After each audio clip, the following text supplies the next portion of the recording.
Someone do a Mandela impression? You know what, Sean? There's some scenes that at least I think are important. People see.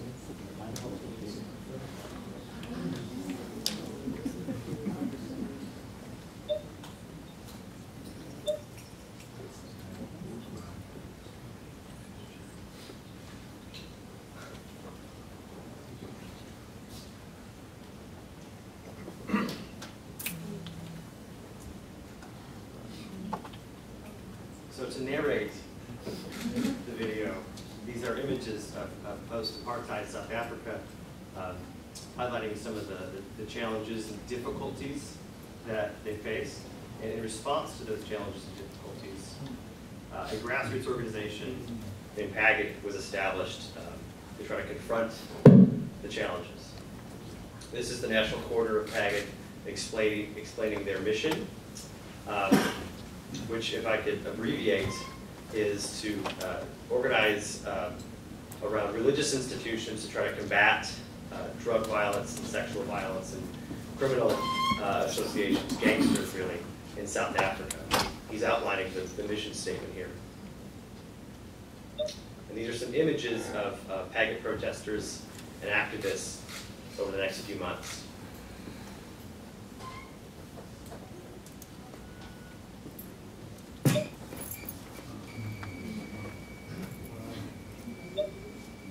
So this is, these are some images and some footage of PAGIC organizers really taking to the streets quite literally and threatening and at times actually using violence to try to combat what they thought was organized crime and gangsters really taking over in South Africa.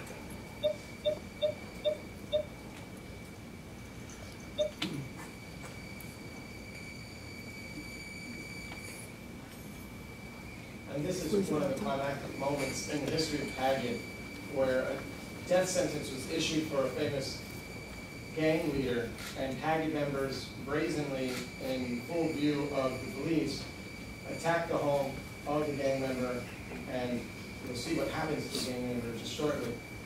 But this is really when the country realized it was facing a national crisis. They literally pulled him out of the vehicle and set him on fire. Wow.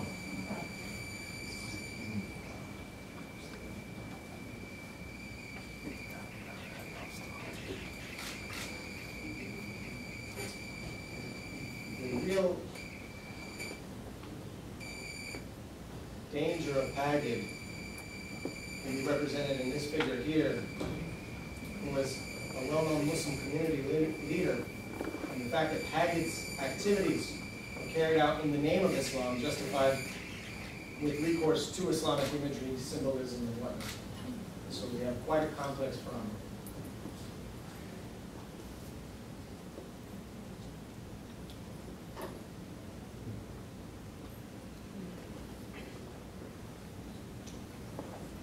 And with that, I can actually now really introduce Professor Abbas Farmsgar and Ambassador Rasool. Thank you for putting up with our technological difficulties, and I'm looking forward to the discussion. So please, welcome.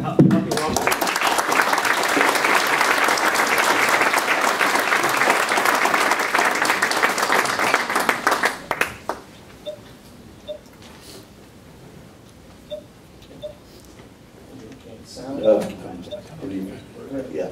Okay.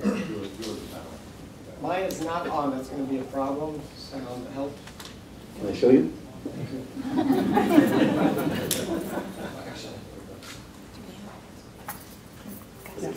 There we go.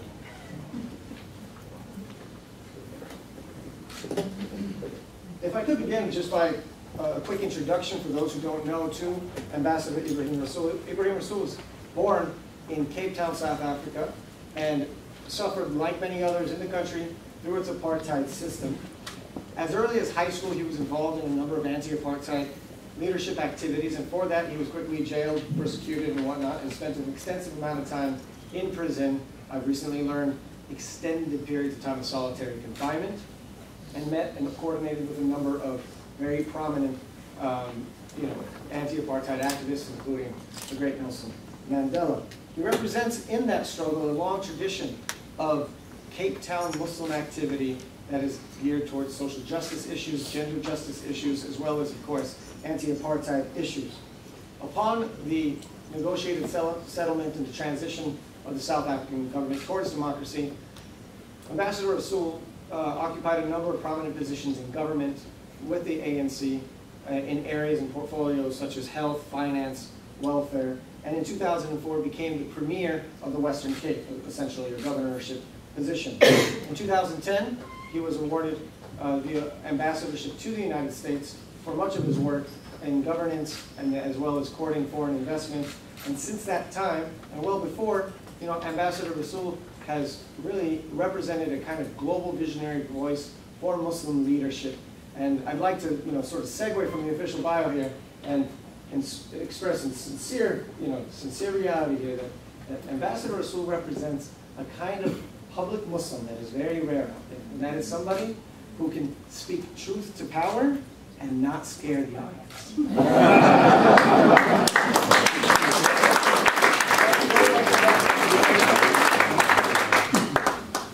Before we get into the conversation this evening, it's rather ironic that we are speaking about an urban terror case that happened over 15 years ago. You and I agreed to have this event some time ago last fall, and with the unfortunate irony, we sit before the audience this evening as the country is going through this very difficult time. With your experience on issues of social cohesion, social reconciliation, what words can you offer to the American society that is facing one of its most bitter moments of political stagnation, infighting, and general discord? Well, thank you very much, Abbas, and thanks very much for organizing this, for working with the Carter Center, for Georgia State University, all the partners who have made tonight possible, and for this very intimidating audience that you have put together. I almost had second thoughts about signing the release form. I really wanted to see what they elicit from me before I send it into the ether. But thanks very much and good evening to all of you. I think that having come out of that cauldron of Cape Town, not only in the period depicted visually here tonight, but in the absolute horror of the apartheid situation, I think that we have learned the value of life through its loss. I think that we have seen the depths that human beings can plummet to in what they do to each other by the fact that it was done to us. And so wherever people lose their lives in senseless ways, I think that whatever ideological, political, theological precepts you may have about the situation, you've got to be able to say, this is not acceptable. There can be no equivocation. There should be no compromise. You should not be overawed by your own issues in order to simply be able to condemn life. And the loss of life in that kind of way that I think we have seen in Boston, especially when people gather together in innocence to enjoy themselves, to celebrate a marathon and to see what human endurance can be about. I think the challenge is to those of us who view it, to be able to condemn it and be unequivocal about it. But I also think that these are challenges not only to people, it's not only to a nation, it's to the values that we have. And it's at moments like those that temptations creep in to bend your values, to accommodate the issue, to be able to denature yourself in order to deal with the horror in a way that you almost begin to step outside of the precepts of what your finest beliefs are encapsulated in a constitution in order to give vent to the feelings that I think you have. And so I think that we battle with a lot of emotions at this time, and this is not the kind of time to make the kind of decisions. I think what we need to be able to say, before we put any adjective to it, that there are criminals out there, and these criminals need to be dealt with, and whoever they may be, whatever they come from, it does not create a larger or a smaller justification for what they do, that we are simply dealing with inhumane criminals that are busy in our society wreaking havoc. Thank you very much. You know, the subtitle of this evening's event is, you know, Lessons from Cape Town, and we're quite ready and willing to learn on a number of levels, not just strategic approaches to civic, civic conflict, but really these moral lessons and ethical lessons tied into the conversation is very important. So thank you very much. Can you take us back to the video for a moment? What was that moment in South African transition towards democracy? What were some of the vulnerabilities of the different groups, governance issues? Tell us a little bit about the Muslim community in Cape Town. Look, I think that we come from a Muslim community that, like, particularly the African-American component of the Muslim community in the United States, has a long history in South Africa. It came to South Africa over 300 years ago to the tip of the continent in Cape Town as slaves, as political prisoners, as exiles. And that's no different to the African-American experience in the United States. We lived with the first 150 years of our existence where Islam was effectively a banned religion.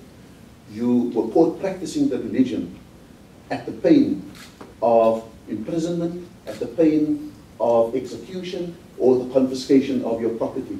And so you will find the graves of the early Muslim leaders high up the mountains, far out of the city center, because that's where they gravitated to in order to be able simply to be Muslims. And so the struggle in South Africa to be a Muslim was a very, very hard struggle, that it had wonderful implications for us because we have a far more musical Islam, in the sense that you pretended to work and sing, while in fact you were worshipping. And so we are the inheritors today of an Islam that has learned how to accept the other. And so everyone who were brought as slaves, or whatever their original religion may have been, came to South Africa and found, under the banner of Islam, a refuge. Under the banner of Islam, an embrace. Under the banner of Islam, an identity that was more than just being a slave, someone else's property. And so Islam was the great integrator. And they all lived wonderfully under this notion of being a Muslim and being a Malay, Muslim of Malay origin. And so I think that I spend a bit of time on that, because it was the yieldingness of the Muslim community that I think showed its greatest growth and its survival. I think that it's where Muslims are unyielding that they decay, that they step outside of their value systems, that they don't enrich themselves, that they enclose themselves. And so I think that for us, it was therefore a shock that we had lived through the era of slavery. We had survived the era of colonialism. We had gone through the process of apartheid, where our marriages weren't recognized. I had a daughter born in 1991. Before Nelson Mandela became president, I was forced at the Home Affairs Office, because my marriage to my wife was not recognized, I had to tick the block illegitimate. And so that shapes the way in which Islam had to withstand that. And when people in the soft underbelly of a society in transition had to really see these scenes of an impunity in the way in which, in the name of Islam, people conducted themselves, that I think that we began to, it was a shock, because everything, we had joined the liberation movement, we had kept our identity, we were appreciated as part of the fabric of South African society, and the first time a democratic, non-racial, freedom-loving people feared us was not during apartheid. It was ironically after apartheid. And that, I think, was what had really shocked us. We had never experienced in the heart of struggle, the headgears we wore, the long thobes we wore, was a symbol of respect and acceptance. It became a symbol of fear because of some of those kinds of things. And so we weren't fighting a militia, we weren't fighting a vigilante group. We were fighting for us to maintain a consistent thread of love and acceptability and integration within South African society. That, I think, was at the heart of what we were dealing with, and that it happened at the time of South Africa's greatest vulnerability. In the terms of Antonio Gramsci, the old had not yet died and the new had not yet been born. The old and the new were coexisting. It was the murkiest time in the history of a country, the most dangerous time in the history of a nation, when the old is still very much with you. You have to fight crime, but you have to do it with the old police, who only knew torture, didn't know investigations. You opened up your borders for goods to come into South Africa post-sanctions, and you couldn't control that it only was illicit goods. Drugs were also coming onto the scene. You opened up your border to visitors from all over the world, and you didn't know who was the criminal and who was the dignitary, who was the tourist and who was the drug mule. And it was this enormously vulnerable time in which we had to battle with the situation of reconciling our people, black and white. And within this vortex of uncertainty, of transition, of change, there was a group who had an element of the truth, but exploited it to do damage at the soft underbelly of a society in transition. You know, an element that was in the film on the sound that was very powerful that we didn't see was the Paget National Coordinator, who's just been recently released out of prison, quoting verses from the Quran very seamlessly, where he says, if God asks us to pray, then we pray. If he asks us to fast, then we fast.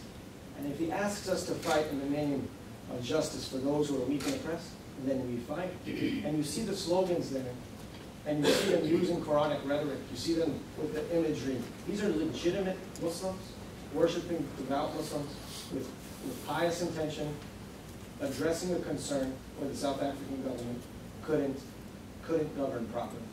And so what kind of challenge does that pose as a Muslim leader?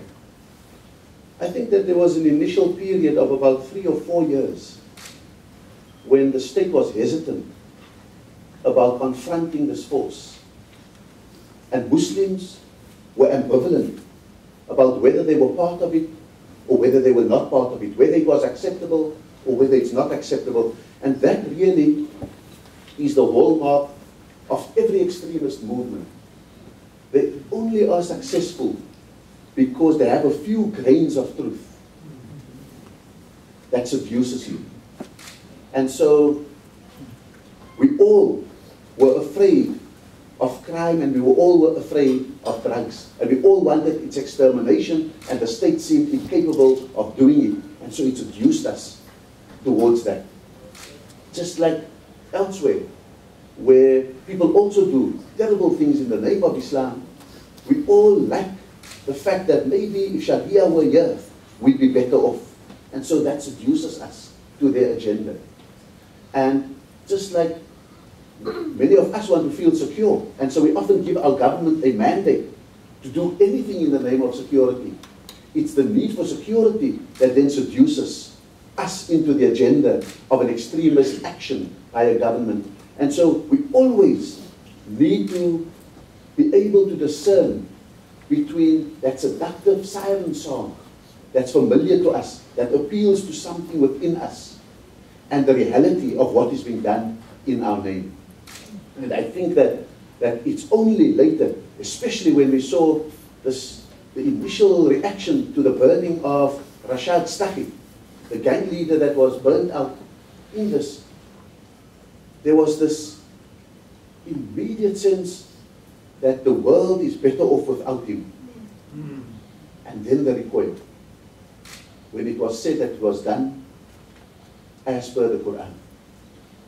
And so the joy of having a world better without that guy, and the fact that is this what is sanctioned by our scriptures, I think that was the moment of transition in the way. Up till that moment, the Minister of Justice, who happened to be a Muslim, the Minister of Police, had all engaged them to see how do we work together, how can we utilize this popular mobilization that you have and make it an adjunct to a police force that we don't yet control, and a legal system that isn't yet geared to fight crime and drugs. it was very clear that the agenda, because soon after, gangsters like that were shot, and alim who differed with him, A Muslim scholar. a Muslim scholar who differed with him, his house was bombed because he was then a religious gangster. The leader of the ANC, who happened to be me, who spoke out against it, was called a political gangster. Someone who did not want to pay protection money for them was then called a drug dealer, and he had made his original money on drugs. And so the appellation of gangster found legs that was so wide that from the grains of truth came a path of destruction that then followed, as we saw, one assassination, and then the new companies that invested post-apartheid, Planet Hollywood, became the scene of an enormous pipe bomb, killing people, South Africans largely, simply because they sat in something that had an American name. You know, but let me, before we get into the details, I really would like you to speak about a bad word that you said, which was the Sharia. And you said it in the context of a love for the Sharia. And I think that what is lost on a lot of Western audiences, whether it's in Europe or Canada or North America, is that this element of truth, this grain of truth, you know, you said that there was a sense of relief after the burning of study. And for some, you know, they can read that as catharsis. And Aristotle said that art is cathartic. Right? And so what we have is a concern for the beauty of Islamic symbols, of Islamic justice. I think that there's something lost about how powerful, how seductive this is. I mean, this isn't just a love for justice, that's a human value. But what is it about Muslims that make them so, you know, makes it so such a powerful force? I think that, in a sense, especially where we have moved out of the heartlands of Islam and find ourselves on the shores of Africa, the shores of the United States, in Europe, effectively as minorities, numerically so and so forth, we live with a duality sometimes about whether we are complete in our faith. Because we don't hear the call to prayer as we would where we would have grown up. We don't have the ability simply to walk out of our job and do the prayers at its preferred time. We have to compromise on what is seen as cultural dress and all of those. So we live in this ambivalence of whether we are truly living it out. And so there's this constant yearning, I think, for a dispensation that can recreate the past when we were dominant, when we were the empires, when we did set the rules and all of those kind of things. Now we live in a place where we don't make the rules.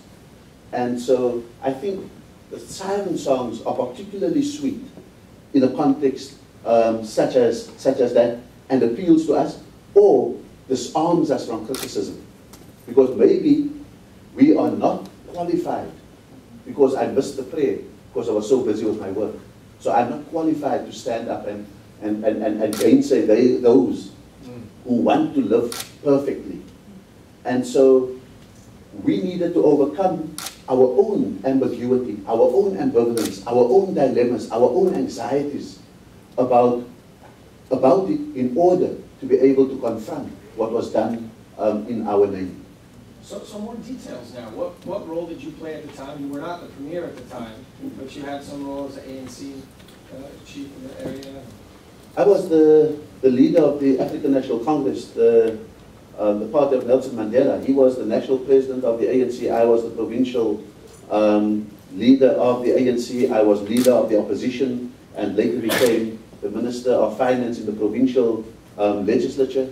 And it was very clear, and we were doing this with the old apartheid parties in government in the Western Cape, who not only had contributed to a police force that was unable to act either against the gangsters and the drug lords or against a vigilante force, and didn't have the legitimacy in order to do it. And so I think that the role of the African National Congress became absolutely critical.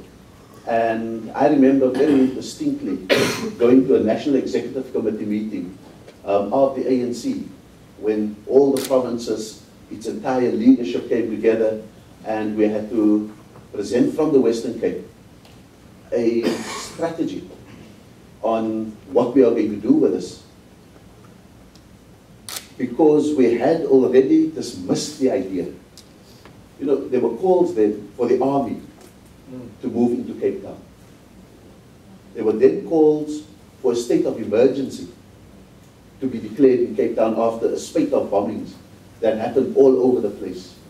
There were calls there to suspend the Constitution, especially in Cape Town.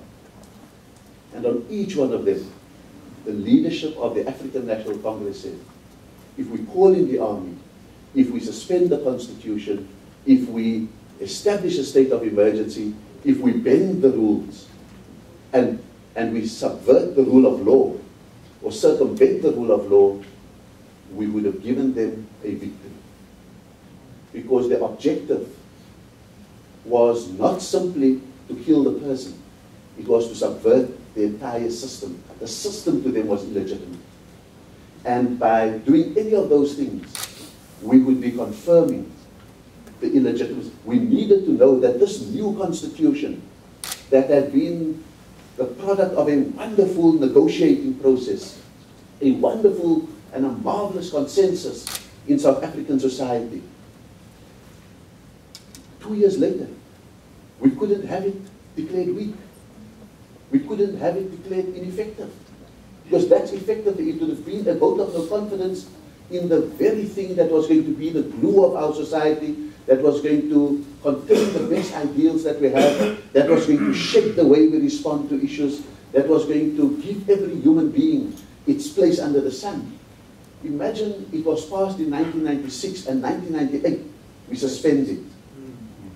Or we override it with a state of emergency. It is the greatest vote of no confidence. It then says to the world that the values we hold are so weak and vulnerable that they are not worth the paper that they are written on. But most importantly, it says to those who wanted us to bring in the army, wanted us to have a state of emergency, that they have won.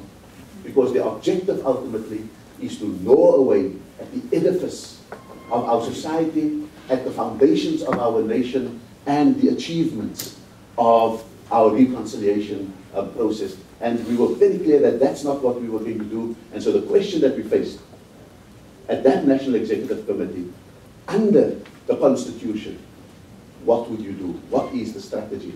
And that, I think, became a very fascinating discussion. Let me set the stage a little bit. I mean, it's not the case that they were asking to bring in the army, or choose between the army and a robust police system. You yourself said that the police system was a hangover from the old guard, that in fact the police corruption was the reason that PAG rose. So you're faced with, you know, the necessity of martial law, because the institutions of the state are weak. So what role then did, you know, what kind of strategy, you know, could you produce?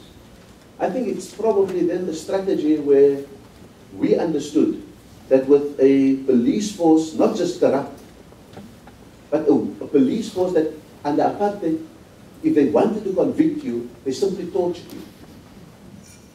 And now suddenly they couldn't torture you, they had no capacity for investigation. And that persists right till today. The capacity for investigation was weak. And so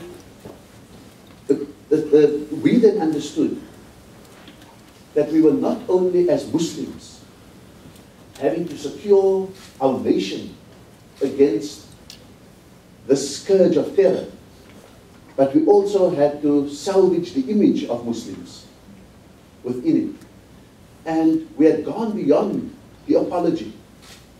Because by apologizing, you accept responsibility for something that you have nothing to do with.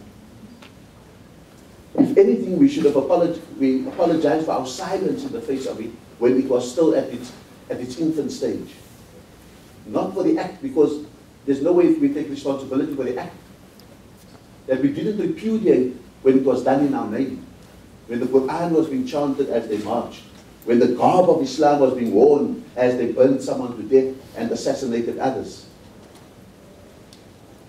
And so we then decided that firstly, we needed to close the the social space for this, remove the grains of truth.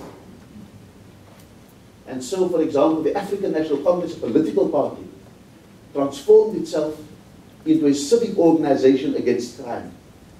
Our branches began to lead the marches and to put the pressure on the gangsters, on the drug lords, and the places where these things were happening. We decided that we needed, firstly, to close the social space that gave the vigilante group their legitimacy. So you actually joined them in their anti-criminal, popular protest? We did not join them. We did not join them because we could not control them. But what we did was that we took the fight against crime to the most local level, using every branch of the ANC in the Western Cape, and localizing the issue in such a way that we began to remove the fig leaf, the fight against crime and drugs, from them. And it was seen to be far more of a cooperative thing, where we went to the police and said, we are going to this house tonight, this is where this drug lord lives. If you need evidence, Mr. So-and-so will give it to you, but you can't name her until we have confidence in you. And so suddenly, that kind of thing began to take on. So I think the important thing is, whether at a local level such as in Cape Town, or at the global level as we are today, you've got to remove the causes that provides the grains of truth. So the social space was... So the social space has to be closed by removing the causes. The second point that we made is that we then understood that we needed to close the second space, which was the theological space. And so one Sunday morning, we collected quietly at a beautiful hotel that no one would want to see, because the ulama from all three ulama bodies, the Muslim editors and journalists, lawyers, leaders in the various organs. Excuse me, the ulama are the Muslim clergy. The Muslim clergy. And leaders from across the political, the social, the professional, the clergy, and other spectrum, 50 leaders gathered one Sunday morning. And we asked the question, is anything you have seen done by Pagat in the last few months acceptable to you as a Muslim leader? And the consensus was no. The question then was, why don't you speak out about it? And they said, Mr. Rasool, you and Minister Dalla Umar, who was the Minister of Justice, you go to your homes at night with police guard. We stand alone at our pulpit on a Friday. And we then began to deconstruct the psychology of speaking up. Because everyone thinks if everyone just speaks up, the problem is solved. We then understood who had been on the target list of this group, and began to understand how to provide security for their families, because security for their families gave them courage at the pulpit. We then decided that day that we've got to claim back the theological space. And we decided on that Sunday to put together a sermon that will be read at every one of the 100+ mosques in Cape Town at the same time on the same day, the Friday. And in the construction of that, we got all the different clergy bodies together to construct that, and ironically stumbled on the chapter of the Quran called Fath, victory. And then found within it a description of, the Arabic is really beautiful, Khabiyyat al-Jahiliyyah, fanaticism, extremism, emotionalism that comes from the time of ignorance. And ironically, that was not the preferred description of Muslims at the time referred to in the Quran. What was the property of Muslims was sakina and taqwa, was tranquility, calm, rationality, and restraint and discipline. And we saw how it had been inverted in the situation that we were dealing with. And that became the heart of it with a declaration that what was done in our name was not representative of our faith. And when everyone came together the Friday, read it out and got published in the mosque, up till that moment, how that attracted 30,000 people, 40,000 people to their rallies at the stadiums.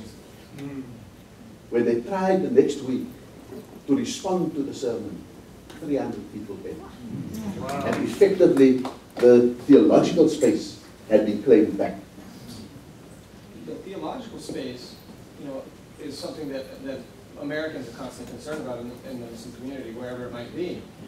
They are constantly asking, why don't we see a unified voice? But what you're describing is a very systematic, organized set of scholars and leaders coming together. But from what I understand, getting Muslims together is like herding cats. It's very difficult. Very difficult. Can you tell us, why is there this lack, or just basic 101 on Muslim structures? The first lesson is that if you are called upon to do that by a government, you immediately start with a 20% legitimacy deficit. Because you are shaping the imperatives of your faith and your sermon based on the request from a government that they may have problems with. So it is not for outsiders to call for the moderates to speak up. It is for a tipping point to be reached within that community and for leadership from within that community. And I understood then that the leadership required, for leadership to emerge, you needed to have sufficient empathy for the vulnerability of the people that you are calling upon to do extraordinary things. And it only worked because A, it was voluntary, it was self-motivated, and B, we were able to give the protection of 100 mosques doing it at the same time. No one could be singled out. It appeared like a consensus.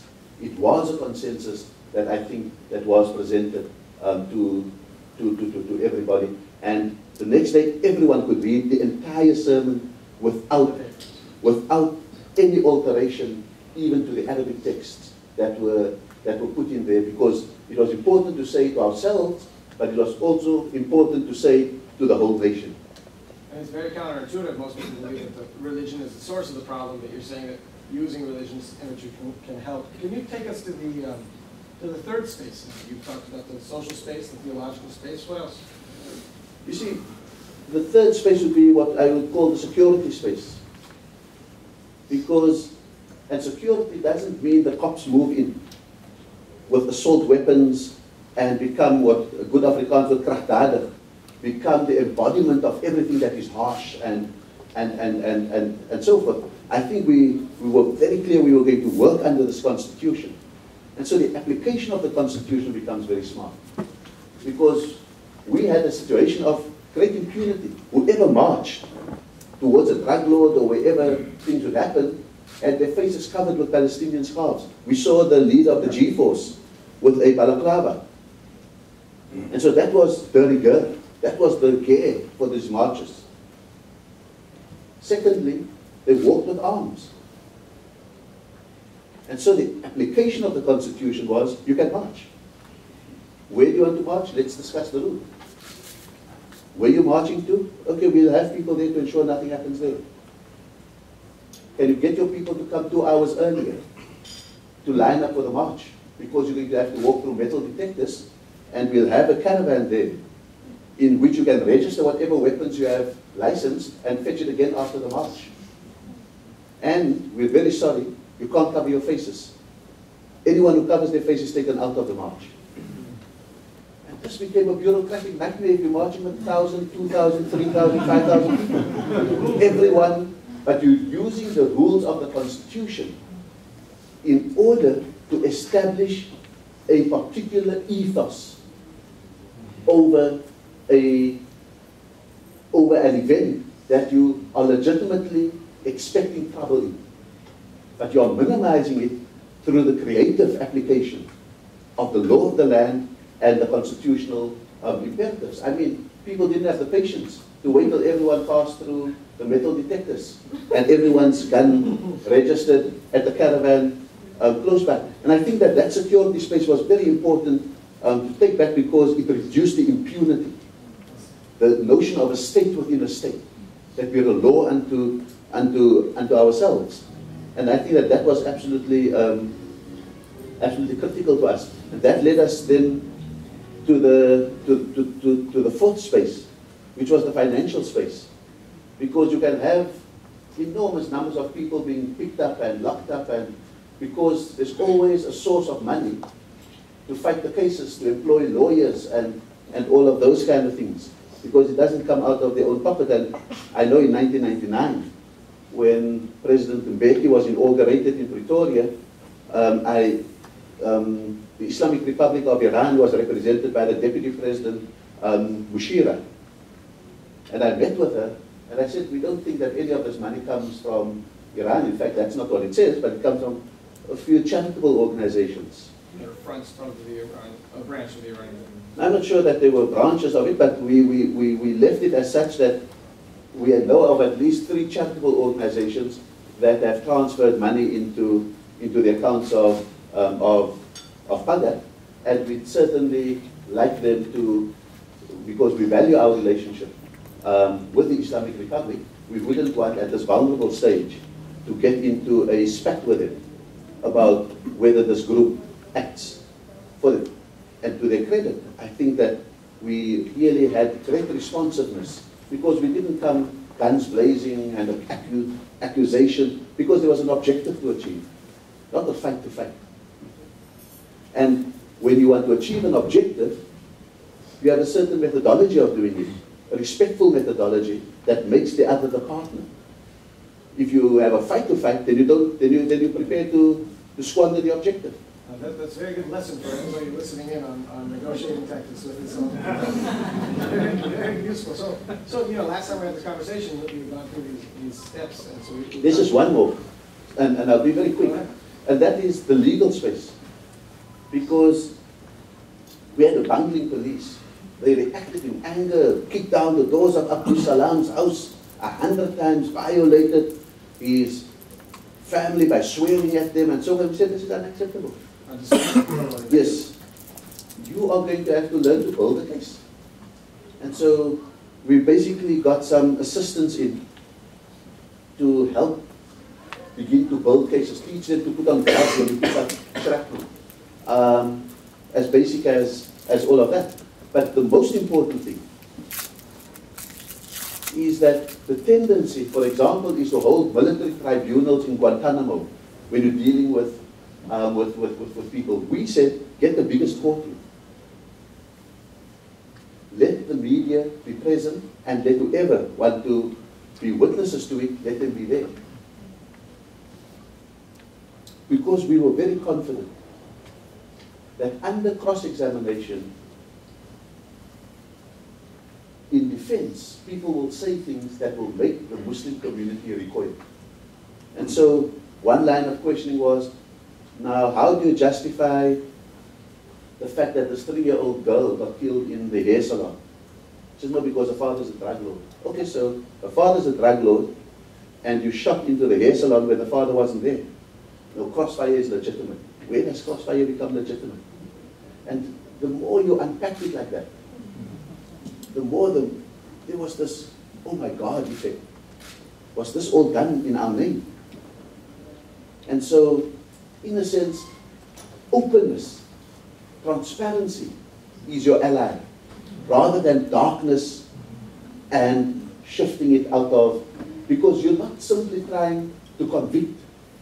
If you're simply trying to convict, you're not converting. Yes.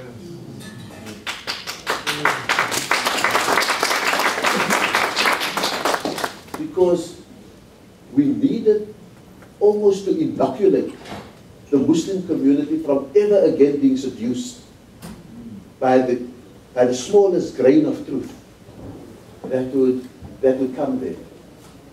And to hear, and the inoculation was through hearing what was done on their behalf, so that they could recoil. And I think that that was the fifth space, the legal space that we were able to It pull requires together. tremendous trust and introspection really from the legal system, and I think it's to the credit of the ANC to be flexible as a government, as a judiciary to do that. But I must say, we had many acquittals also along the way. Because where the police was sloppy and tampered with the evidence, the judges acquitted, and we didn't throw our toys out of the cot. You mustn't be desperate for a conviction. You must trust your rule of law to do its work. And so you will, Abdul Salam was acquitted about 2 times before he was convicted.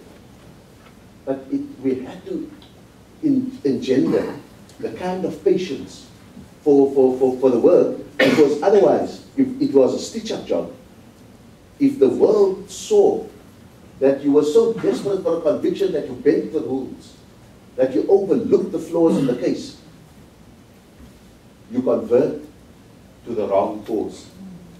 You only confirm the very thing that contained the grain of truth in the first time, that you are out to get people. You must never appear out to get people. You must do it in the course of how you do your work and trust the system. And if you lose some, you've got to accept that loss. Because at the end of the day, as I said, the inoculation is more important than sometimes the conviction. You've got to isolate people so that, because for urban terror, it's not like when the ANC was fighting a guerrilla war against the apartheid government, where the bushes and the trees and the mountains were our cover. The cover for urban terrorists are the people. And the effectiveness of the cover is in the degree to which they can get them to believe that they are fighting a good cause. And for as long as people believe that the cause has these grains of truth, they will always give a cover to them. So we really, and so for us, it's the equivalent of cutting down the trees so that the guerrillas have no place to hide. Yes. Moving out of the context of South Africa, 15 years after this episode, we're faced with a growing drone program that justifies its legitimacy on the world being a battleground. You've been talking about this as a case of crime. We talk about it as almost a theological problem of terror. So is this solution to approach this as a criminal activity, is it scalable really to deal with the issues that we have in the world today? I mean, the northwest frontier of Pakistan is an extremely dangerous place. There is no governing structure there. I don't know if we have the possibility to implement any of these. Is it a scalable solution? Is it a possibility to learn from the lessons of Cape Town? I don't know. I would think, what are the social issues that's involved there? I think, how much does the occupation of Afghanistan create? Because occupation often leads to displacement. So what was a problem there becomes a problem there. It's the kind of whack-a-mole situation, because you're always going to displace. The second thing is that so that social space has to be carefully considered, because you can't have your cake and eat it often. You've got to understand, where is this cancer coming from? And I think, for example, that's something that more than Sharia, that contains the grains of truth for Muslims, that seduces them into extremism, is the situation in the Middle East. Somehow people simply need to see that there's a seriousness, that there is a passion for justice there, that truth will, in a sense, prevail, and that someone is seriously doing all of this, because what has happened there is that we've handed out vetoes to every side. Whoever doesn't want the process to move forward, you just press the veto button, or fire a rocket, get the attack planes in, and so forth. So we've handed out vetoes so much that you're not going to, and that, I think, remains one of the key social issues that I think, where if you really want to close the space, you've got to take the grains of truth and put them into a different process. the theological thinking, that space, we've got to be able not to cultivate moderates, because that's to give them, as I said, the kind of illegitimacy that when they speak, they will not be believed. It is really to create the conditions for us to understand who we are, what we are asked by our scriptures, how we relate to fellow human beings, and to change the entire paradigm. And I think, for me, the strategic objective is to increase the zones of the free profession of faith, to increase the zones of security for people, increase the zones of peace, in which people of all faiths can come together, not denying their identities, like in places in France, but saying, how do you add to the beautiful mosaic that we want to be as a nation? So I think that it's really doing some of those things. So using constitutions, I think creatively is very important as well. Could I ask you, you have an organization, World for All, which is taking a lead on this. Could you tell us a little something about that, and what you're trying to do? 2-3 weeks ago, World for All Foundation convened a meeting in Paris of people from about 20 different Muslim minority contexts under the banner, living where you don't break the rules. And to begin to understand what it is that we do, that we need to, and so we teased out in the first session whether extremism and Islamophobia are two sides of the same coin. And how do we go about collapsing both? Because you can't get into this circular argument that if you remove your Islamophobia, then I won't be extremist, or I have the right to be extremist for as long as you are Islamophobic. We've got to collapse both. So the tactical appreciation out of that debate is how do you collapse both? I think in much the same way, are there theological tools within Islam that makes us comfortable? Do we need to convert every place to the abode of Islam? Establish our rules, or can we live in coexistence with others? And what's the mode of that coexistence? I think assimilation, where you all become the same, is not going to be really a viable way forward. I think that what we've begun to discuss is how do you integrate? And the key word in integrate is integrity. How does a society recognize and appreciate the integrity of its part, and how does the part contribute to the integrity of the whole? It is when the two integrities are out of sync that you get the kind of disjunctures that I think. And so I think it was an enormous amount, right down to jurisprudential problems for Muslims. How do we, because the shoe pinches when your marriage isn't recognized, or when you've got to get married in a mosque, but tomorrow I have to go to City Hall. Why can't there be one? And I think that those are some of the really important small issues, that if there were a simple bending of the rule, it could be doing that. We do it in South Africa, where under our constitution, we have provision for customary marriages, Muslim marriages, Jewish marriages, and Hindu marriages. And the world hasn't fallen apart. Thank you for that. Before I transition into audience questions, it does seem that the Muslim community and the leadership successfully, got past this problem. And since then, what kind of things have the Muslim community committed to really promote a sustainable integration, a sustainable integrity there? What role are Muslims playing in South Africa today? I think that we still do our contribution. A 3% community, we contribute beyond our size to the body politic of South Africa. You'll find Muslims in cabinet, you'll find Muslims on the judiciary, you'll find Muslims, just until last year, the Auditor General of South Africa was a Muslim. The first Chief Justice of South Africa was a Muslim, Ismail Mohammed. And so at that visible level, there is this affirmation. But what we needed to get past in terms of that episode represented by Pagat, where for the first time the possibility of Islamophobia against us emerged. Before it emerged from places where we wanted to emerge, the apartheid government, but not from the overwhelming majority. now suddenly the overwhelming majority were worried. We needed to go back to basic truths. And one of it was that before the Prophet Muhammad was the messenger of God, he was Al-Amin, the trustworthy. And you can't give a message if you haven't won trust. And so you've got to do the hard yards of winning trust. And trust isn't platitudes. Trust isn't apologizing all the time.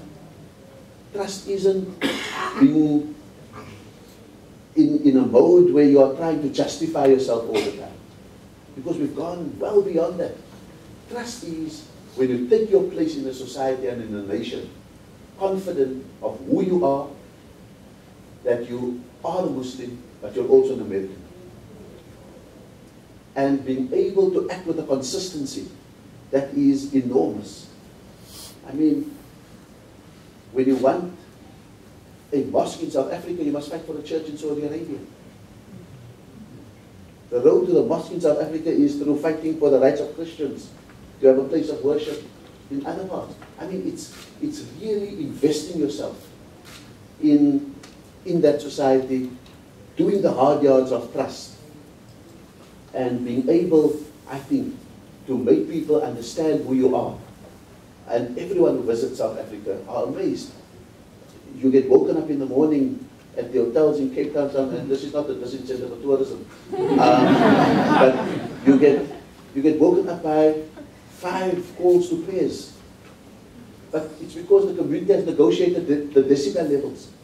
It's not been a repressive situation. You shan't have calls to prayers. If your community is 90% Muslim, you can go up in the decibel level.